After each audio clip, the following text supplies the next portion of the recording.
Thank you, Dipakshi. It's a proud privilege for me to share my views on this international webinar on WHO's role vis-a-vis public health, a global perspective. So, first of all, I would like to thank the organizers who have given me this platform to share my views on this very burning topic in today's context, because as we all know, that we are all in the grip of the COVID-19. The first attack, which was, we can say, recognized in December 19 from China. So after that, continuously, we are exposed to this COVID-19. Now, in that respect, what would be the role of WHO? WHO, that is the main leader in reference to the public health at international level. So, what should be the role of WHO and what is the global perspective? So, I would like to break this topic in two aspects or in two issues. First, as relating to the WHO's role, its creation and its origin, and what was the law prior to the WHO that came into existence. And the second issue will be related to the globalization or the impact of globalization on the public health or global health law. So on these two topics, and after these two topics discussion, I would be given two open questions to the participants also to think about as to what we should do in this scenario. And for going through this topic, I have consulted three works. Mainly, there are so many works on this particular subject, but I have consulted three works mainly besides others, and those work are of first is of 1922. That is the work of J.J. Middleton. He was a doctor in the public health department in Ontario, who wrote a paper which is relating to the value of quarantine as a communicable disease. That was published in Public Health Journal in 1922. The second work which I have consulted for this talk, that is a book written by Lawrence O. Gostin, and this work was published in 2014. And the third one is of 2017. Again, that is one of the article published in a book that is Unprepared. And the title of the work, which is written by Andrew Lakoff, that is Global Health in the Time of Emergency. So first of all, as we all know that global pandemic has a great impact worldwide, and almost all the countries in the world, they are in the clutches of the COVID-19. Right from 11th March, the date when it was declared a pandemic by the WHO, this unprecedented number of the countries, they are now in the clutches of the pandemic, that is COVID-19. So, because of this COVID-19 pandemic, various countries, they have adopted the system of emergency. Now, in some of the countries, the emergency directly have been imposed, and some of the countries where emergency has not been formally imposed, but otherwise the conditions have been made so that we are all in the lockdown since 25th March, where we see in India, 25th March till 31st May, we were all in the complete lockdown. It was only that we are now come out from this lockdown from 1st June in phases. That is not absolutely put together, but we see that we are now not in the clutch of that lockdown, and the things have been started because of the 2 points. First, we want life, we want profit. That is, business is also one of the aspect. When we'll be talking about the globalization, then naturally I'll talk about this life versus profit, life versus business, life versus hunger also. So it's not a fight against the life, it's a fight against the hunger also. So how to correlate these two things in this aspect of globalization or global perspective of the health? We have to see that what is the global health at number one, or what is the public health. So so far as the global health law is concerned, it basically or primarily rests within the domain of the public international law. So the subjects and the sources of the international law, as we all know, have been traditionally narrowly defined to give the priority to the state's sovereignty. And the public international law mainly focuses on the conduct and the relations among the states, and including the rights and obligations of the states only. But though states remain the basic part or basic subject or major subject of the international law, however, international organizations and through the development of the human rights law, we see that individuals are also now considered the subject of the international law. So the scope of the global health law is conventionally limited to few WHO negotiated health treaties, and perhaps the most we can say aptly labeled as the international health law. Now, so far as the international health law is concerned, it is originating with the WHO. And WHO is the body of law which designed explicitly to promote the human rights. And the World Health Organization is the global health leader. We all know it is endowed with a progressive health power and the constitution and international legitimacy. So there is no substitute, we can say, for the WHO, World Health Organization. It is considered to be one of the only agency which has to look after the public health at global level.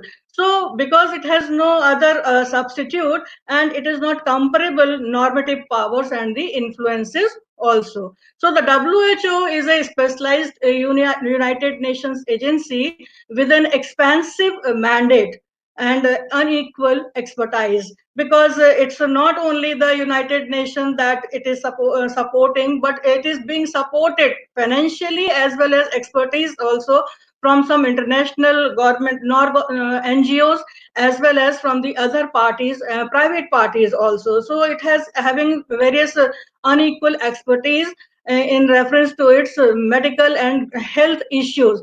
So almost every country now, the position is that almost every country is a member of this WHO, which provides the potential for democratic accountability and as well as the global impact. Now, the origin is concerned regarding WHO, then we see back to the international health institutions that preceded it. It can be traced from the first International Sanitary Conference that was held in France, Paris in 1851. So we see that the law relating to the global health that was started somewhere in 1377, when the General Council enacted certain rules regarding the quarantine system. So at that time, it was not quarantine, it was Trentino for 30 days. Isolation of the person who is sick, who is infected, from those persons who were not sick, who were not infected from any disease. So that was the outcome of the outbreak of plague at the European countries at that time. So since then, anyhow, we are having this international system, and particularly we see the International Sanitary Conference that was first initiated in 1851 in Paris. So after that, 14 conferences were convened since 1851 to 1938. And in those conferences, the conventions and regulations were all made, and the first sanitary convention was come into picture in 1892. So this 1892 can be said to be the predecessor of the WHO's IHR, that is International Health Regulation.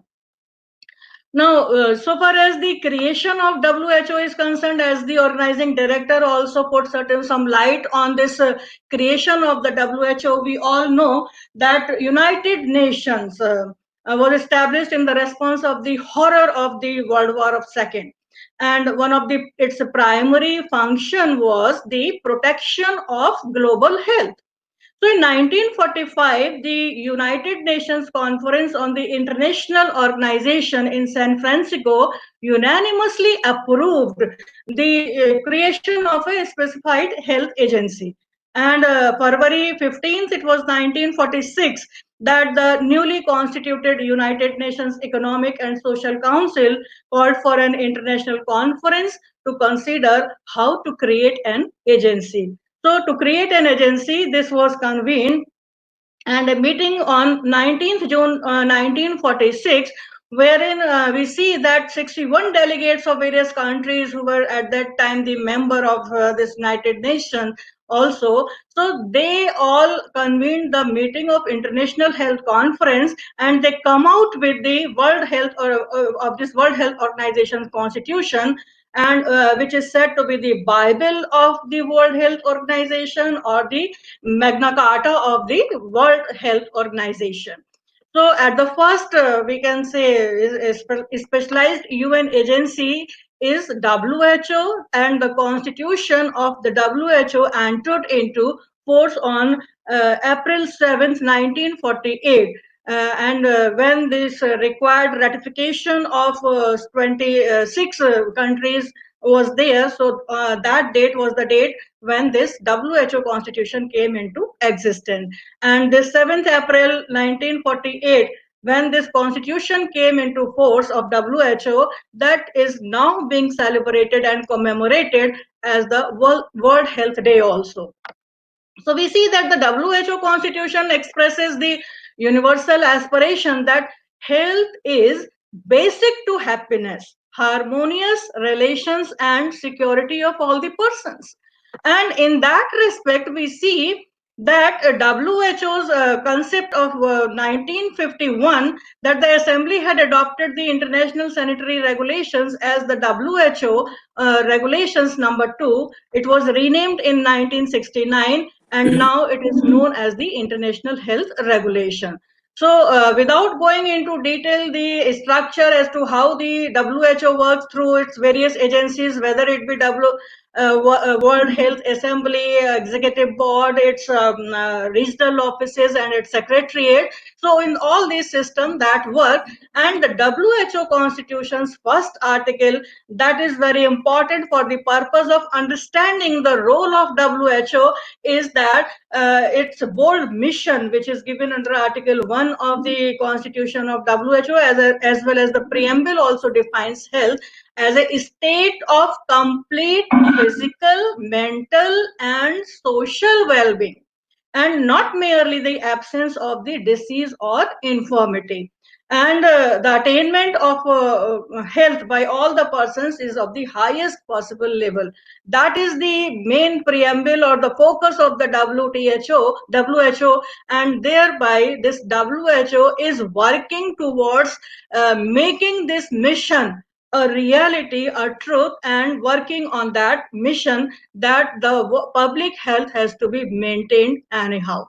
So, the preamble places the human rights as a central theme, affirming that the enjoyment of the highest attainable standard of the health is one of the fundamental rights of the human being, and that is also given under Article 12 of the ICCPR, International Covenant on Civil and Political Rights. If you see that Article 12, that provides that the right to health is one of the human right, and that is also one of the important human right, and the preamble also goes with that main theme of the public health as a right to health. So achieving the objective needs leadership, and in the realm of the global health, the WHO is the only agency with the legitimacy to provide that leadership, because this WHO Constitution Article 2, that establishes the WHO as the premier global health leader, stating that the agency should act as the directing and coordinating authority on the international health work.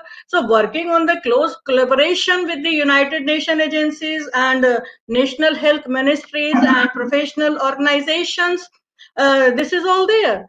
And basically we see that how it is making an impact on the public health globally. So the very important articles of the World Health Organization Constitution, that is Article 23 and Article 62. Article 23 speaks about that the WHO Constitution grants the WHO, that is, it's one of the working organ, World Health Agency Assembly, that the authority to make the recommendations to the members. So first of all, it will make the recommendations to the member. And Article 62, that is more important, is that which requires that all the states globally, they have to report annually on the action taken to comply with the recommendations, as to what they are doing at their domestic level and what type of the diseases and how they are taking care of those diseases. So these are the two articles 23 and 62, which are very, very important with respect to the working of the WHO and showing its leadership towards the public health. So another point that is relating to the regulations through which it is working. So WHO's, it is a quasi-legislative powers under Article 21 of the Constitution of WHO, and it has a broad range of the health topics. So first is regarding the sanitation, quarantine, and other interventions to prevent the international spread of disease. The second is relating to the nomenclature of the diseases, as to what shall be the nomenclature of a particular disease, the causes of death, the public health practices.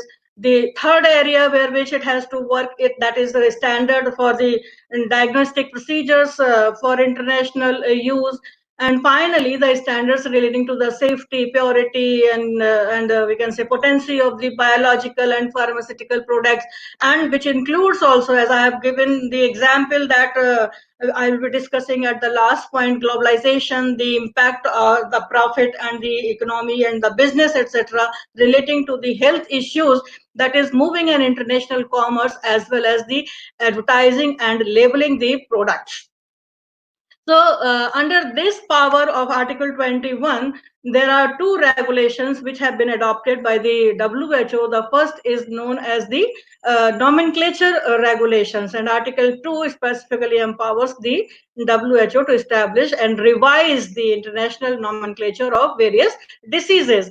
And the second regulation that is related to this international regulation for the health, IHR, it is said. So that was adopted in 1951, as it was earlier named as the International Sanitary Regulations or International Sanitary Conventions, and that was consisting of the 6 quarantable diseases: cholera, plague, epidemic, louse-borne typhus, relapsing fever, and yellow fever. So these were the 6 diseases which were there in 1951. And that particular regulation of International Sanitary Regulation of 1951, that was further, we can say, adopted by the Assembly in 1969. It was revised, consolidated, and this ISR was renamed as IHR. And there have been certain amendments in this IHR. It was in 1973, then in 1981. And till 2007, we are seeing that certain amendments are being made in this international health regulation. So following the outbreak of SARS and the avian influenza that threats in the early 2000, the Assembly completely revised this IHR in 2005 and in 2007 also, as I told you. Now the question is that how this WHO is working towards the eradication of various diseases to the health system. So we all have witnessed that the WHO has launched major campaigns against the skirts of the time, that includes the tuberculosis, malaria, and smallpox. But ultimately, we see that the campaign proved to be unsuccessful. Unsuccessful why? It was due to the high drug resistance rates, it was low effectiveness of the insecticides, and the problem with the planning and the logistics, as well as the resources. Because basically, if we talk about the resources, then we have to talk about the funding to this agency, which is a part or a special agency of the United Nations. So where from the money is coming, that is also one of the very important and challenging aspects. Another declaration of the WHO, that is related to the Health for All campaign or declaration of Alma Mater, that was of 1978. And then we see that there was a global program on AIDS that was launched in somewhere in 1986, and that grew into the largest program in the WHO's history we see. But that program was also, we can say, added with the United Nations program also. It was not solely WHO's program, but that was of a great success of 1986 AIDS program. And then in 1988, we see that WHO launched the program of Global Polio Eradication Initiative, and that was again not the exclusively through WHO, but it was a combined effort of Rotary International as well as CDC and UNICEF. So all these three, they have done this. So we see that in the early 21st century, now we are witnessing this organization is battling against the newly emerging diseases. These are known as the SARS, pandemic influenzas, and the novel coronavirus MERS. So WHO identified SARS as global health threat in 2003, raising the agency's profile with highly visible updates and travel advisories, the launch of the new framework for the global cooperation and pandemic disease threats, and the IHR. So before the emergence of the SARS, the WHO was tackling this avian influenza also, H5N1, with the first human case reported in Hong Kong in 1997, perhaps. Yeah, it was in 1997.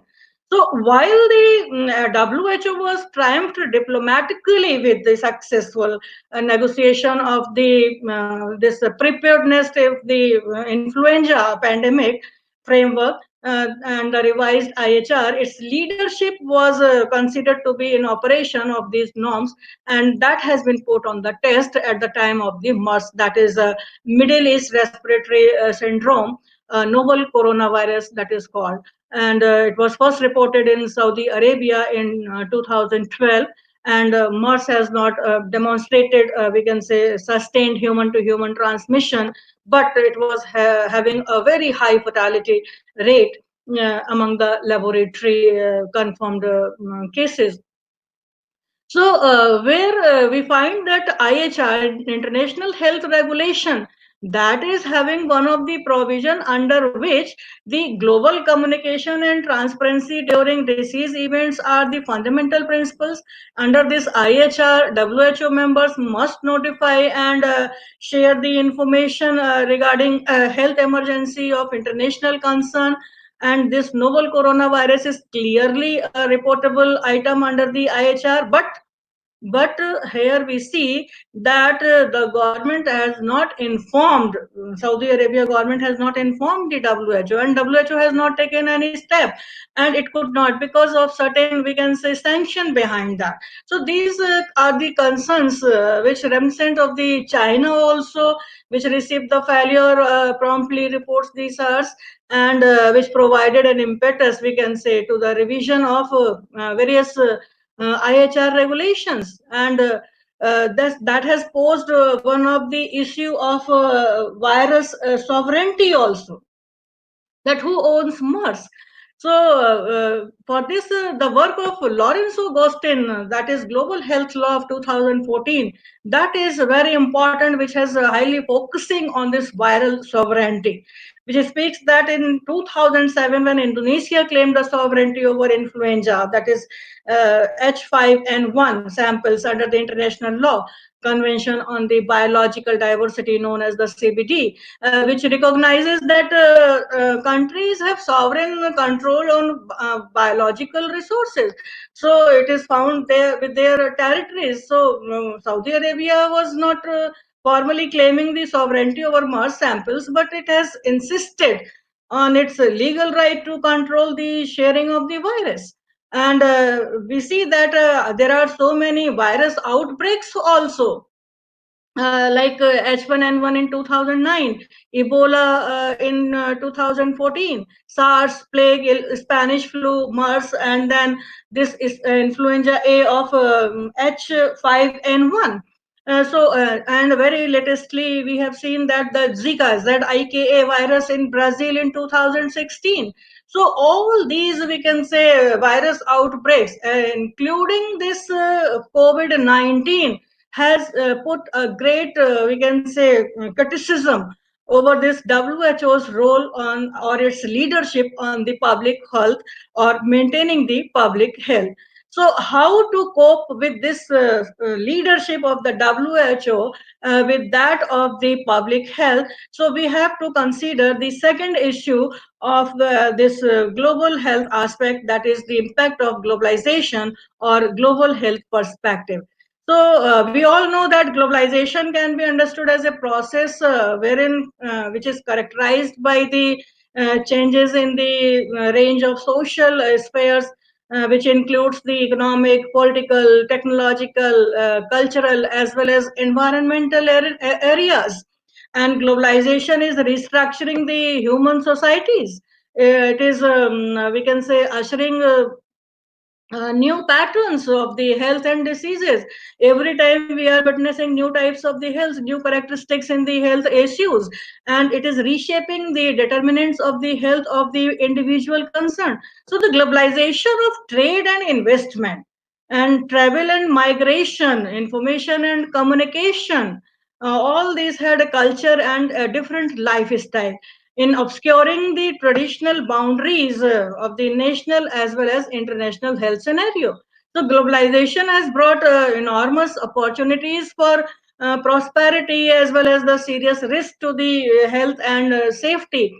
But we see that the travel and migration, the environmental pollution, international trade, and information dissemination can rapidly spread the diseases and even amplify exponentially, we see, from one end to the another end of the globe, and to one part to the other part. So this is true whether the disease is caused by a pathogen or a behavior, the environment, or a dangerous activity. We have to see that the health hazards have to be seen in that respect. So not taking much time, I'm just giving to my suggestion points, and I'll be leading with the open question for the participants as well as to the other speakers. So the determinants of the health, whether it be through pathogens, air, food, water, lifestyle choices, it do not originate solely with the national borders. So health threats inevitably is spread to the neighboring countries, regions, and other continents. So it is for this reason that the law and policy must be transnational, extending beyond sovereign nations. And secondly, the infectious diseases transcends borders and affect both rich and poor countries, with far-reaching consequences for national health system, for health security. I have been listening one of the webinar where it has been termed as the secular virus. This COVID has been termed as a secular virus, and no religion, no caste, no age, no area, but it has to be inflicted as an infectious disease. So this is no longer a way to truly, we can say, ensure the public health than through cooperation and communal action. And finally, my questions, open-ended question, is that where are we today in between the viro terrorism and virus sovereignty? When we are talking about the virus sovereignty, we see that IHR provisions are there, but how far we are accepting that in respect to the in public international law, where every state is performing its sovereignty and it is not paying heed towards this virus sovereignty. Then the second is WHO really do lead to maintain the public health. And thirdly, the life versus profit, because we are fighting against the hunger also. And as what we have seen, that COVID-19 cases are increasing now with an unparalleled speed. States have unlocked so the direction, with certain directions, this lockdown, and every individual has to take its own care. So in that respect, where we are, what we have to do on this issue, we have to discuss globally also as well as domestically, and in every state what we have to do. And with these open-ended questions, I electronically muting myself to hear the most awaited talk of Honorable Justice Mohan Paris. Thank you very much for giving me the opportunity. Thank you.